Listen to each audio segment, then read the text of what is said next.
তারা হাজিরিন, দুনিয়ার জমিনে যারা ভালোর পথে আছে আমরা সকলেই তাদের দলে যোগ দিব ইনশাআল্লাহ। যারাই ভালোর পথে থাকবে, যেই থাকুক না কেন, তার সঙ্গে আমিও থাকবো ইনশাআল্লাহ। আল্লাহ তাআলা আমাদের সকলকে সহি বুঝ দান করেন, সকলে বলেন আমিন। বর্তমান প্রেক্ষাপটে বাংলাদেশে এমন একটা অবস্থা চলতেছে, আমরা সকলেই জানি। আজকে বাইতুল মুকাররম থেকে বের হবে হাজার হাজার ওলামায়ে কেরামগণ। এই যে একটা জালেম আমাদের থেকে বিদায় নিয়ে চলে গেল, আমরা সকলেই জানি তাকে জালেম বলতে যে দ্বিধাবোধ করবে সেই ব্যক্তিটাই জালেম, ঠিক কিনা বলেন? তাকে জালেম বলতে যে দ্বিধাবোধ করবে সেই জালেম, কারণ সে নিজেই জুলুম করেছে।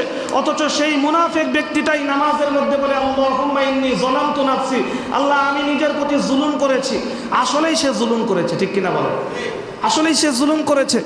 একটা জালেমের পতনের পরে আবার বাংলার জমিনে এত রক্তক্ষরণ হওয়ার পরেও এত এত ছাত্র, এত এত আলেম, এত এত সাধারণ মানুষের রক্তক্ষয় সব কিছু শেষ হওয়ার পরে এসে বর্তমানে নারীবাদীরা নতুন করে আবার এরকমভাবে জাগ্রত হচ্ছে, ঠিক কিনা বলেন? আবার জাগ্রত হচ্ছে। মোহতারাম হাজরিন, আমরা সকলেই জানি, একেবারে এক বাক্যে সকলেই জানি যে আমাদের নাস্তিক, বাংলার জমিনের সমস্ত নাস্তিকরা শাহবাগে কি আন্দোলন করে ওলামায়ে কেরামগণকে ফাঁসির কাস্টে ঝুলিয়েছিল, ঠিক কিনা বলেন? এর মধ্যে অন্যতম হলো আল্লামা দেলোয়ার হোসেন সাইদি সাহেব, যাকে শহীদ করা হয়েছিল, ঠিক কিনা বলেন?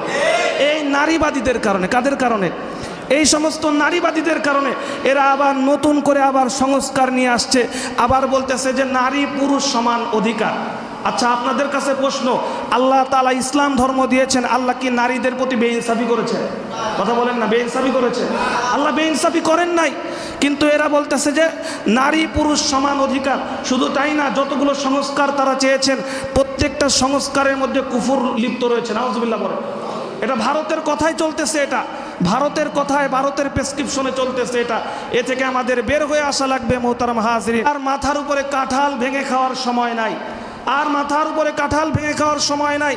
এই জন্য আল্লাহ তাআলা বলতেছেন, ইয়া আইয়ুহাল্লাযীনা আমানুত্তাকুল্লাহা ওয়া কুনু মা'আস সাদিকিন, হে ঈমানদারেরা তোমরা সত্যবাদীদেরকে সাথী বানায় নাও। এই সত্যবাদীদের জলে সমস্ত ওলামায়ে কেরামগণ যারা আছে তাদের কাঁধে কাঁধ রেখে এক বাক্যে এই বাংলার জমিনে এই রক্তের সঙ্গে আমরা আর বেঈমানি করতে পারবো না ইনশাআল্লাহ বলেন। কোনো রক্তের সঙ্গে বেঈমানি করা চলবে না। আল্লাহ পাক রব্বুল আলামিন এই বাংলার জমিনে আগামীর দিন যেন কোরআনের দিন হয়, ঠিক কিনা বলেন? আগামীর রাষ্ট্রে যেন বাংলার জমিনে কোরআনের রাষ্ট্র হয়, পারবো তো ইনশাআল্লাহ। মোহতারাম হাজিরিন, এমন একটা জালেম সরকার ছিল যে প্রত্যেকটা আলেমরা মুখ খুলে কথা বলতে পারে নাই। হাসিনা পতনের ঠিক আগের এক জুম্মা বা তার আগের জুমায়, আপনারা অনেকেই জানেন না যে আমাকে এই থানাতে নেওয়া হয়েছিল। থানায় নেওয়ার পরে ওসি সাহেব আমার সামনাসামনি বসে বলতেছে যে সাদা জুব্বা পরে এসেছেন, দেখে মনে হচ্ছে ফেরেশতার মতো। নাউজুবিল্লাহ বলেন। এত কটাক্ষ করে কথা বলেছিল আমাকে যে সাদা জুব্বা পরে আমার সামনে এসেছেন, মনে হচ্ছে দেখে মনে হচ্ছে ফেরেশতার মতো। আবল তাবল কথা বলেছিল, আমাকে বুঝিয়েছিল। মোহতারাম হাজরিন, আমাকে এটা বলা হয়েছিল যে আপনি যদি সন্ধ্যার মধ্যে না আসতেন রাতের মধ্যে তুলে নেওয়া হতো।